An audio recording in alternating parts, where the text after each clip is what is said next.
Hey guys, the One Christo here. Welcome to Christo's Cafe, where we talk gaming, cards, and technology.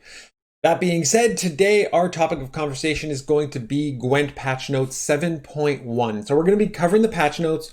We're also going to be covering the developer stream a little bit because they did talk about a few things that are not in here. All of that aside, if you enjoy this content, please let me know, like the video, hit the subscribe button so I know what kind of content you're enjoying and what kind of content I can provide for you. If you're looking for more of my content, hit me up on Twitch, twitch.com/theonechristo. I am normally streaming Gwent. You can catch me on Tuesday, Thursday evenings, North America time, as well as alternating Saturdays and Sundays. So check me out there.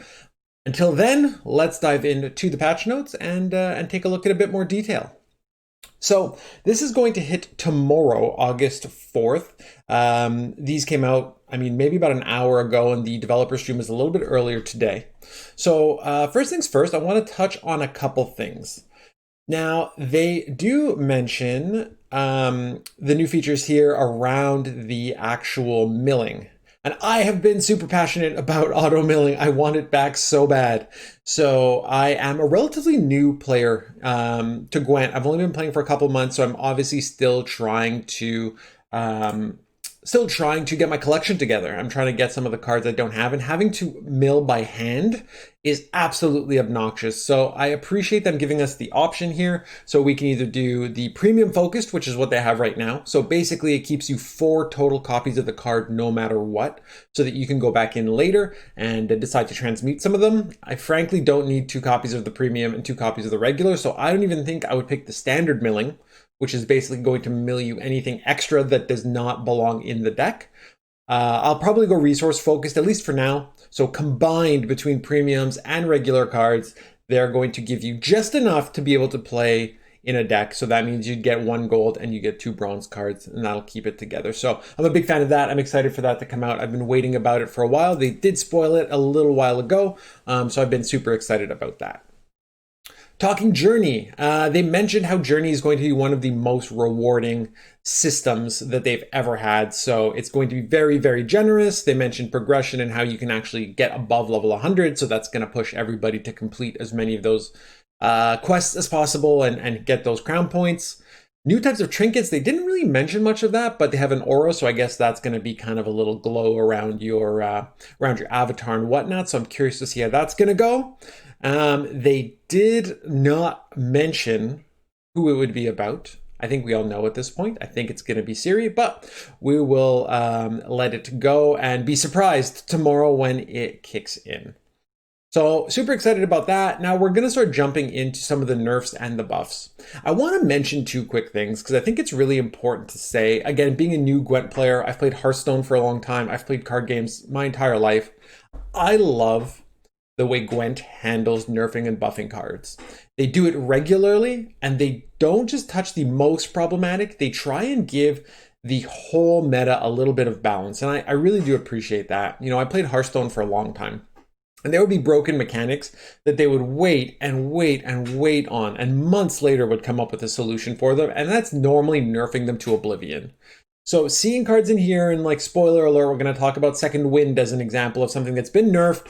They're going to bring it back a little bit. They're going to rework it a bit. So I like that aspect of the cards really being alive and constantly changing in both directions. It creates a more balance, but also a more changing meta. So you don't get that staleness between expansions of just playing against the same decks over and over. There are some tweaks and some measures to try and avoid that. I know it doesn't always work. I know you typically see the same decks on ladder once you start getting towards the next expansion, things like that. But I think they're doing a nice job considering the size of their team, the size of the expansions, and how often they put them out. They don't put out expansions often, and they're only about 70 cards. You know, if you're talking Hearthstone, you're seeing expansions that are 100, 200 cards every 3 to 4 months. So obviously that meta is a bit more fluid, but CDPR is doing a nice job here of keeping things fresh. Before I jump into specific cards, I want to mention 2 things because they talked about it during the developer stream and I didn't see it in the patch notes because they're not happening yet. So next month, next season, next patch, I'll give them the time frame. I don't know it exactly because they didn't specify. They're going to be handling basically leader abilities that play more than one card in a turn. So they found that it's difficult to balance, and it's also difficult because you have to constantly keep them in mind when you're producing new cards. And I think one of the biggest things that becomes a challenge for all card games is card interaction. The more cards you put out, the more play testing that's required, the more challenging it becomes to really balance those cards.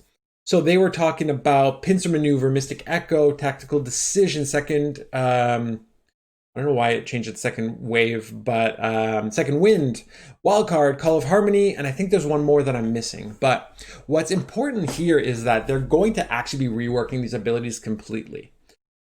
Basically, they want to target the ones that are playing a second card a turn, but that could essentially be anything.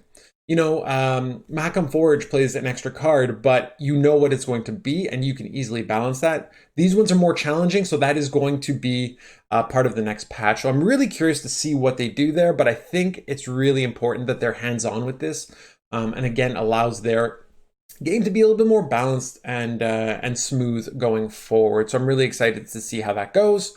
They also mentioned artifact removal, and they're going to handle that before the end of the year.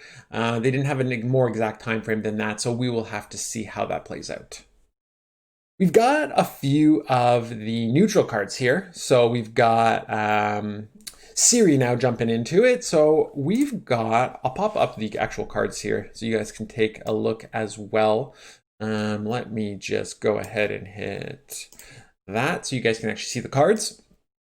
So we are doing just the straight up normal Ciri Witcher. Whenever you lose a round, return this unit from the battlefield to your hand.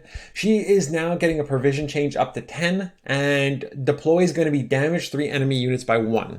So she's going to give you 7 points per round, assuming there are 3 enemies on the board, for 10 provisions. But again, she's going to come back after you lose that round, so you can see her a little bit more often.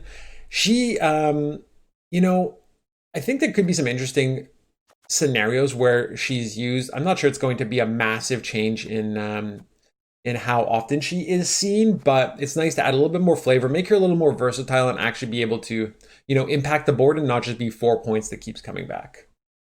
We've got Nova as well. So Nova's getting a complete remake, pretty much. Going from 5 power to 8. Provisions, though, going from 11 to 9. So this is interesting. I've actually seen Nova recently played like once or twice in monster decks. I'm not saying it was good, I'm saying it existed, but it's something I've seen recently, so it's interesting that they're changing her around. Her ability is now Deploy. If your starting deck does not have cards with provision cost 10 or more, gain Resilience, Shield, and Veil.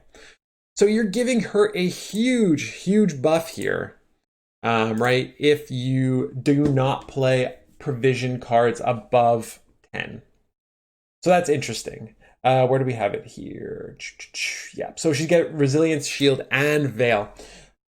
To be honest, and this is just a personal thing, I love decks like this. I love archetypes that really limit your options but give you a nice bonus.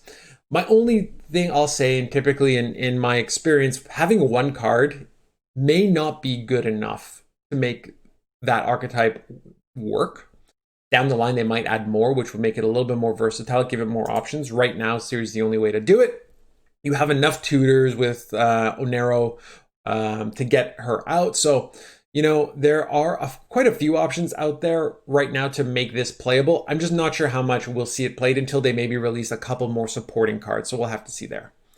We're also going to have the final one, Dash, is going to be improved. So it's going to change the timer to 4, but it's going to up the provision by 1. So provision is going to be 10 provisions, but 4 turns to draw a card. Rarely seen. I don't know that that change is going to change her much at all. So we'll have to just wait and see on that one. I'm not entirely sure that's going to see a lot of play, but I do like the added flavor. And I think, again, it plays into the journey that's coming up with her being the main character. So let's move on. We've also got Ceremonial Dagger that's being changed. So it's going to go from damage an enemy unit by 3 to give an enemy unit bleeding 5. I like this change. I think damaging an enemy unit by 3 is not great. I think once you start getting to the 4 and 5 range, though, you run into a scenario where you can potentially play your first card, get an engine on the board, remove your opponent's engine if you're doing more damage than 3, and you're really in the driver's seat. So I think Bleed at least slows the process down, still does 5 damage, and allows your opponent time to react to it. So I really do like that decision. They also changed Crystal Skull, which I have seen played more and more. We've seen it in some of the Ethereal decks to prevent a lock from happening. I've played it in Northern Realms decks. Same thing, prevent a lock on the Frigate, for example. So Purified an ally unit, boosted by 4. Switching it up, it's now boost an ally unit by 4 and give it Veil. This is nice because it gives you more proactivity. When you're playing first, it really feels bad if you just constantly leave the skull on the board hoping that it's not going to, or hoping it won't be used really because you don't want them to lock or poison or anything your unit. So it's going to be a bit more proactive. I actually think it might make it a little bit worse though. That's great that I'm going to be able to take it and let's say use it on my frigate. So great, it can't be locked, but I would love to have that versatility to be able to use it if I need it on a bleed or something else, and it would still give me my 4 boost. So not loving that change personally, but it is what it is. We also typically would see this played in an ethereal deck, for example, so they don't lock the ethereal. Putting Veil on one of the ethereals at this point won't change anything because you're constantly gonna have a new one in the chain, so it kind of loses its value there. Spoiler alert, they changed Caranthir, so we probably won't see very many ethereals in round 1, so that shouldn't change anything really. So a few other small changes. Primordial is getting changed, so instead of 9, 4, 11, provisions are dropping from 11 to 10 and getting shield added to it, so slightly better there. Again, something that doesn't see much play that I don't know if it will. Master Mirror also doesn't see much play because he's kind of a meme, but he's going to go from 10 provisions to 9. Not sure we'll see much play there either. The lack of consistency on the card and the amount of RNG related to it may or may not have it see any play. Living Armor is getting a change. It's going to drop from 12 provisions to 11. I think part of the reason why here is because you're not going to see Living Armor work with Caranthir, which is really the only way we typically saw it played in the meta, right? You would see Caranthir into Living Armor to give it the boosts, or not to give it the boost, to play an extra one. So you're not going to see that anymore because Caranthir is getting nerfed. So this is maybe encouragement to play a little bit more of the Living Armor without that. Not convinced that's going to happen, so we'll have to wait and see there. Speaking of our friend Caranthir, he is changing his power from 3 to 4, getting a little bit of an extra boost, but spawn a 1 power base copy of a monster unit. So no more ethereals, no more living armors. We only get monster units now. I'm not sure how much play Caranthir is going to see. It's unfortunate, but I think the majority of the time, like you'll see Caranthir with beasts sometimes. You can use it with larva if you want. There's a few things you can play, but it was never good enough to really require him in the deck. So I think by taking away ethereal and living armor, you're really going to limit his usability. Again, in a deck where you pull him for something else or you have him in there for something else, he is useful if you're in a pinch and you need to use it on, I'd say Beast is probably my favorite alternate option. I just can't imagine spending the provisions to put Caranthir in your deck when you don't really have a number 1 target like that. So we will have to see, but I'm not convinced. Gael's is getting changed again. Not drastically, but actually drastically because it's a completely different card now. So going from 10 provisions to 8, still has that 2 power. Ability change is now going to be deploy on range to play a Wild Hunt special card, pretty much like all the other tutors we're going to see. So I imagine see some play. If we look at the Wild Hunt special cards, I imagine we're gonna see for Red Riders getting that out. So you're tutoring this, which is then tutoring the Queen, which is kind of nice. Naglfar is pretty much in quite a few monster decks. Emilyrith's Wrath you see from time to time. Ardgaeth you're seeing less and less. It's no longer one of those pretty new cards that you're seeing from Master Mirror, so you may or may not see a lot of that. But there are good cards to pull. Red Riders is in a lot of monster decks right now, so there's a good option there. And like I said, Naglfar is never a bad choice. your limited options may make it brick a little bit more. So I'm not sure if we're going to definitely be seeing it, but we see plenty of John Natalis in Northern Realms, and they really typically play maybe 3 Max Warfare cards. So I think it's definitely still playable. Emilyrith is changing completely. Again, so Emilyrith is actually getting Gael's old ability. Power is changing from 7 down to 2. Provisions changing from 12 to 10. Deploy on melee, discard a monster card, and boost himself by power, then draw a card. I think this is super interesting for 2 reasons. One, I love the fact that the reason behind this change is actually more flavor than anything else. Emilyrith was played in some of the insectoid decks to boost one of your 1s up to 7, right? If you had dominance, you set it to 7. He has 7 power. It's a 13 point play. But he's Wild Hunt. Why would he be played in an insectoid deck? Here, you're trying to align him a little bit more with the Wild Hunt card. So I think that's really interesting that they're making these changes for flavor. They even said down the line, this dominance ability is probably going to stay in the game, and we'll see it in another card later, which will probably be tied more into the insectoid card. So I think that's really, really cool. Old Speartip, who I've actually seen occasionally recently. I don't know exactly why, but he's been around. He's changing a little bit. So he's provisions are going from a 10 to a 9, and he's added Veil on there. I think it's an option. I don't think it's an auto include, but I think it's a decent option if you just want a big, thick boy in your monster deck. We're going to go over to SK because I think that was the one everybody is talking about. So let's go check out Harry. Harold here is going to, basically they changed it to cause the resurrected unit to get doomed. They just didn't add the text, so that will be added. On a side note around doomed, because I'm super passionate about this, every card that gets brought back from your graveyard should get doomed. Pavetta, when she brings back bronze units, they should all get doomed. Triple Commandos shouldn't be a thing. Don't get me wrong, I love playing it. I think Triple Commandos is a super fun deck. But I think anything that comes out of the graveyard should get doomed so it doesn't constantly keep coming back. So that's getting added. We already knew that was coming though. The only other change really is the fact that you're taking off the armor, the piercing basically damage. I don't know why he had piercing damage to begin with. He was way overtuned. I think this will bring him back down. Harold alone was a bit of a problem. Harold with Second Wind was a huge problem. So I think I'll reserve judgment on this Harold nerf until we see it played with Second Wind, or if we don't see it played at all.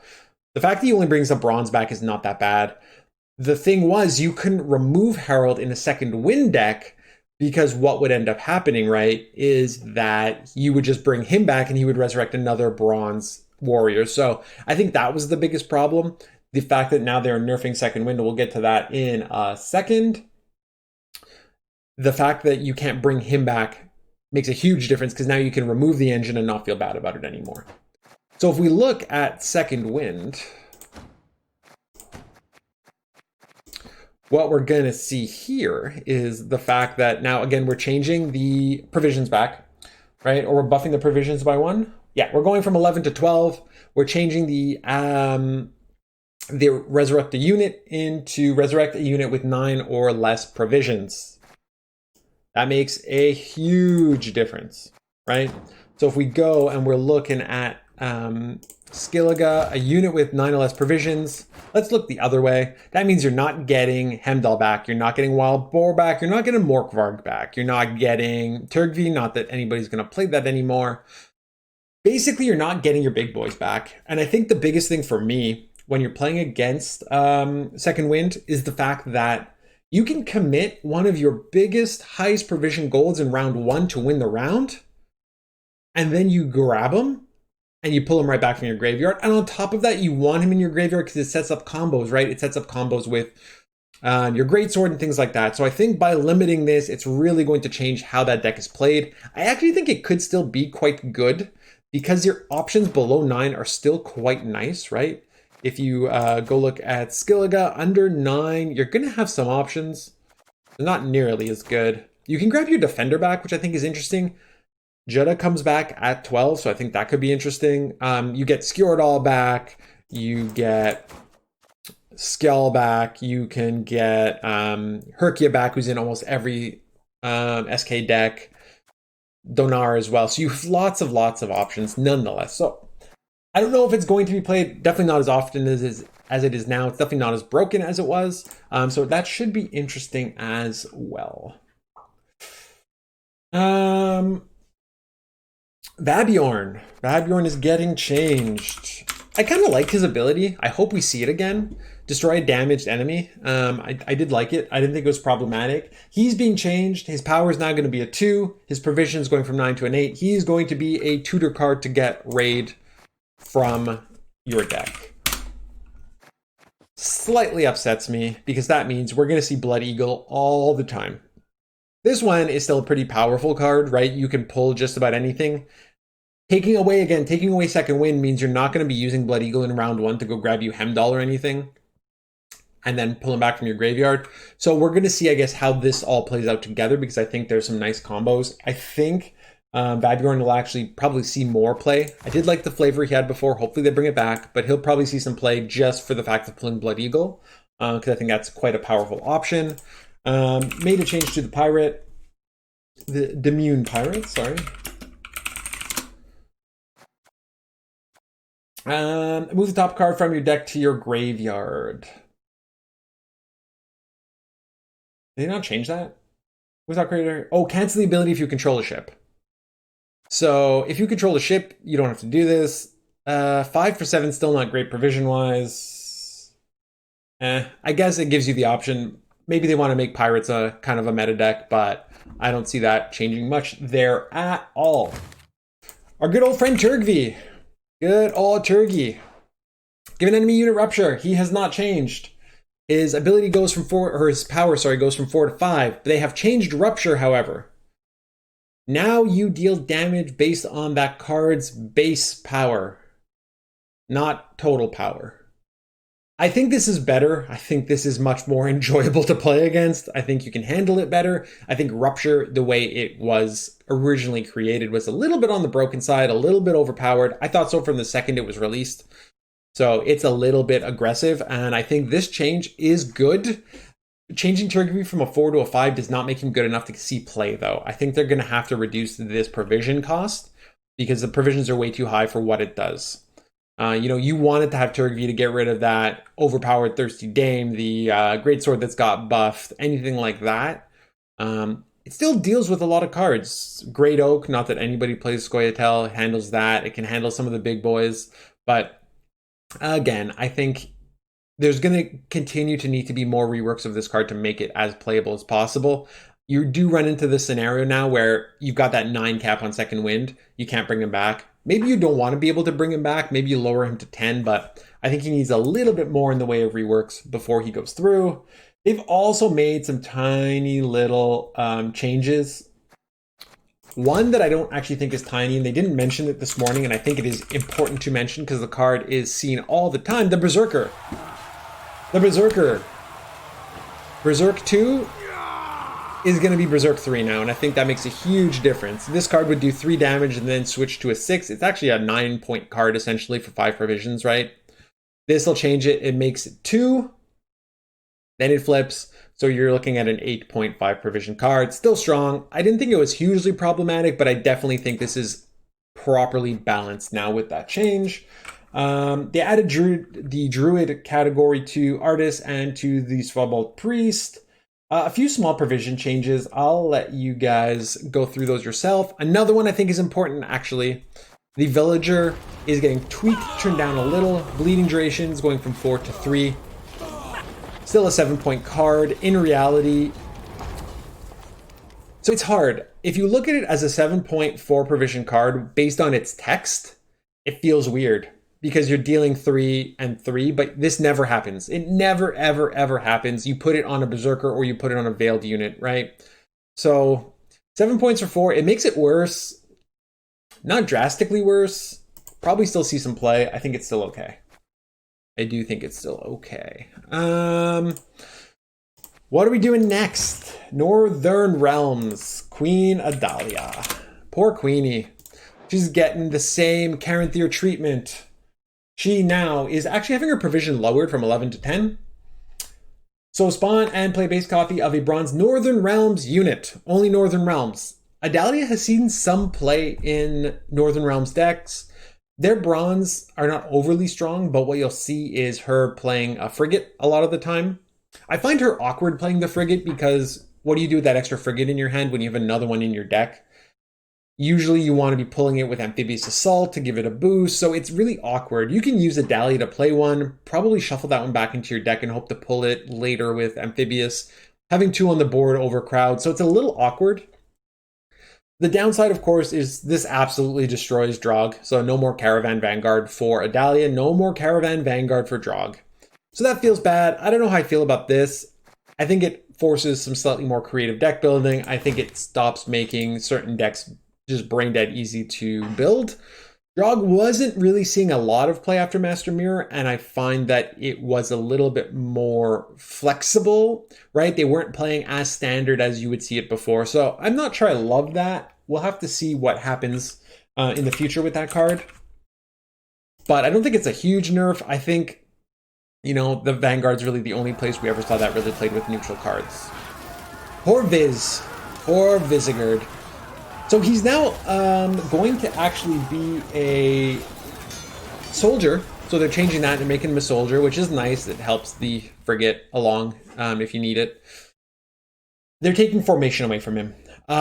Big deal here because formation is what allowed you to save Viz towards the end of the round. You boost everything, you drop him front row, and you go on a pinging spree.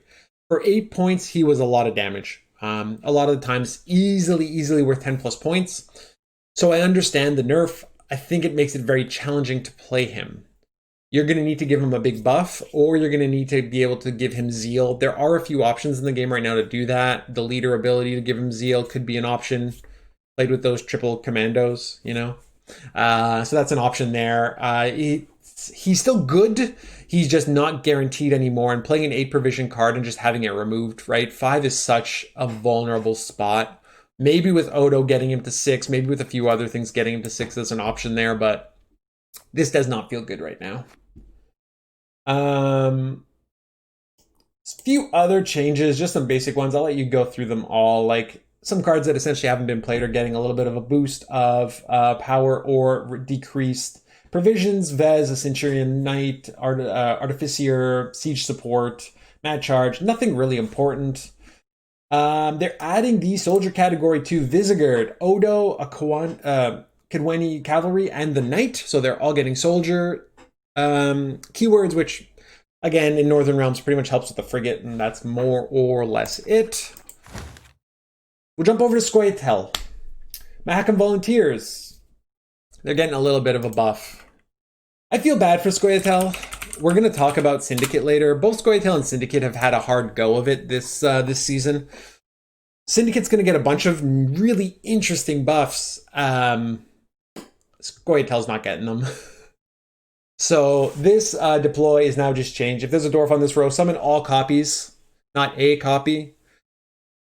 Still not a huge change, really. So not a lot going on there. They did change Pyrotechnician. A bunch of cards, honestly, you just never see play. So damage, random enemy unit and self by 4. The Pyrotechnician now has 2 armor, so it survives, essentially, the blow. The Guard, Agitator, Saboteur, all getting power provision changes. I think they were saying a lot of those little changes were just around power creep, which I think, again, is super cool. You look at other card games like Hearthstone and things, and you just never, ever see those changes occur. So this stuff from the classic set that just never gets played because, well, there's no reason to, right? You have power creep, you legit have better cards.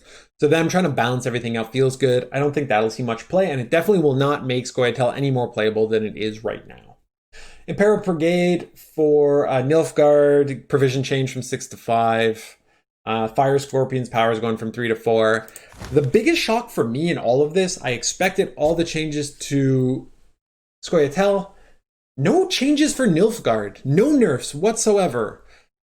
I feel like we're going to be overrun with Nilfgaard decks. I feel like they're still very good. Nothing's been taken away from them. I've said, and you may have a different opinion, but the difference between SK and Nilfgaard right now, their power levels are the same, but Skilliga is a little bit easier to pilot. Nilfgaard requires a bit more thinking. You have more lines of play. and have to have a little bit of a higher skill level to play it. So that's why you see a few less, but you're still seeing them win a lot of games. Skellige, you can do it blindfolded. Red Rain literally did it blindfolded. I'm pretty sure he had his underwear over his head and it was winning games with Second Wind. So that being said, I may expect a Nilfgaard hotfix or maybe a nerf at the end of the next season, depending on how it plays out. So let's keep an eye on that. Syndicate, a lot of interesting stuff's gone on here. We've got Jacques.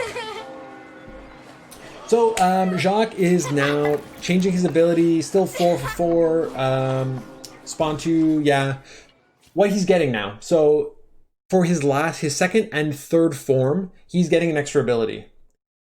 Basically, it's fee 1, boost self by 1 for the Aldersberg. For Grandmaster, what we're getting is fee 1, boost self by 1. Whenever you play a Firesworn card, gain 1 coin. So basically, you're adding a spender who has Veil in his last form, is going to be more difficult to remove and therefore will allow them to better manage coins. I think that's huge. I think it's a big benefit because obviously playing against Syndicate, all you want to do is remove their spenders. This one is going to be tough to remove. So there's going to be a pretty big change there. We'll have to see going forward if that makes a difference. But there are a few other cards as well that are going to make some nice changes here. So we've got Jacques. We're also going to go revisit Hidden Cache and kind of undo half the nerf. So it was gain 2 coins, right? And your hordes require 2 less to trigger. Changing this up, provisions are actually going down by 1. So we're going from 15 to 14 provisions, but we're upping 2 coins to 3. So this is generating you 9 coins over the game, over the 3 rounds. Your hordes are going to stay the same. I think this makes this a little bit more playable. So I definitely think Syndicate gets a little bit of an extra boost here between Jacques and Hidden Cache. You're also going to get a few other things. So Kurt, they actually removed Intimidate from Kurt and then changed his provisions from 8 to 7. I think what they wanted to do, because Intimidate is a proactive play, right? You play him down using the Intimidate then to boost him. His abilities are really reactive though. Locking and Purify are reactive. So you don't want to play him early per se. You probably want to play him later. So they, by removing Intimidate, lowering the provision cost, make him more in line with like Grimace and things like that, that can react and remove or Purify or play a lock, things of that nature. So just a utility card there. Swindle. We're now changing this from, instead of profit 3 to 5, it's actually profit 4 to 6. So increasing the base level there, so you're going to get guaranteed a little bit more for those 4 provisions. But for each crown splitters, increase minimal amount by 1. So you're going to see the potential to gain a lot of coins there. So you get absolutely guaranteed value with at least 2 of them on board. So that's a nice plus, more consistency there, and just a better overall result. Safecracker is interesting. I thought it was, at least when I saw it. So Safecracker is actually getting the Intimidate keyword. So again, makes those crimes decks a little bit better. Boost self by 1 for each crime card in your hand. So you get that the boost, you play them down, you get the boost when you play the cards as well. So a lot of interesting stuff here. Maybe making Gord a little bit more viable could be interesting. It does take away the profit 1 though, but in reality, you're not playing it for the profit, right? You're playing it for the boost with the crime card. So I think that makes perfect sense. The Salamandra Assassin. So Intimidate, damage enemy unit by 2. Takes away the bounty requirement. So they're making Syndicate better, and they're also adding a little bit more versatility. I find that Syndicate, you needed to go all in with one playstyle. Here, it gives you the option just to do 2 damage. Plus the Intimidate keyword's always nice. A couple other things here. The Witch Hunter Executioner. Not Witcher Hunter, Witch Hunter.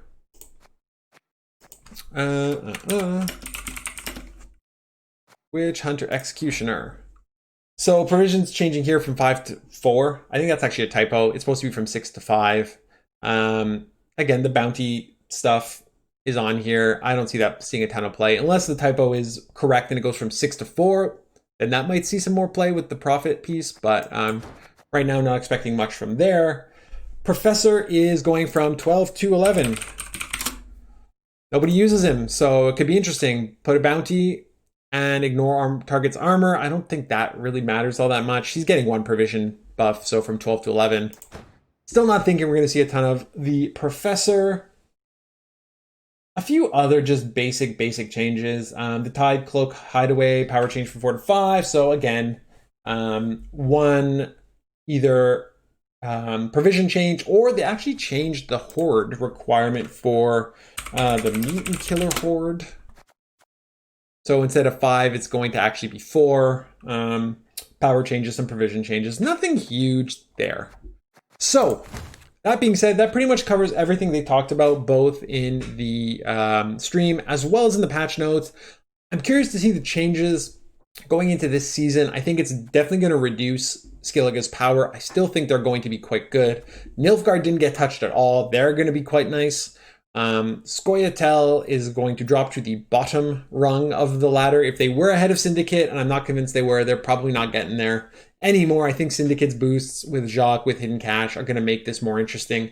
So I think we're going to see somewhat of a change next season. I don't think it's going to be drastic. Northern Realms is going to have to rethink their life a little bit with decks built around Viz. Not too many decks are built around Adalia, so you may or may not see too many changes there.